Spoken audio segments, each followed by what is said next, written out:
the story that we've been told, as we've identified tonight, the story that's been handed down, it becomes more and more irrelevant when we recognize that we're not trying to change any facts, right? We're actually trying to find the actual facts, the real facts, not the story fictionalized, infiltrated facts, but the real facts. So we're not afraid of facts. Why? Because the facts are only half of the equation.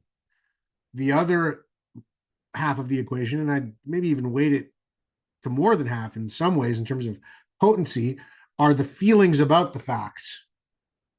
Right? I'm sure you're all familiar with Gabor Maté, and he's got a beautiful quotation around the idea of like trauma isn't what happened to us. Trauma is what happened inside of us.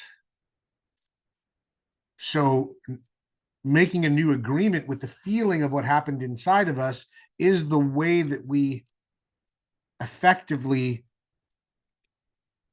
change the narrative, right? By recognizing that the narrative could have a whole other set of meanings because it carries a whole other set of information than what we've been taught and truncated into believing that it can only mean this.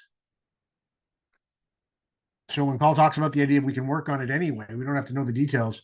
That's part of why that's true, because the feeling is the thing that's the problem, not the fact. And we can get to the fact, but the fact is not superior to the feeling. It's the other way around.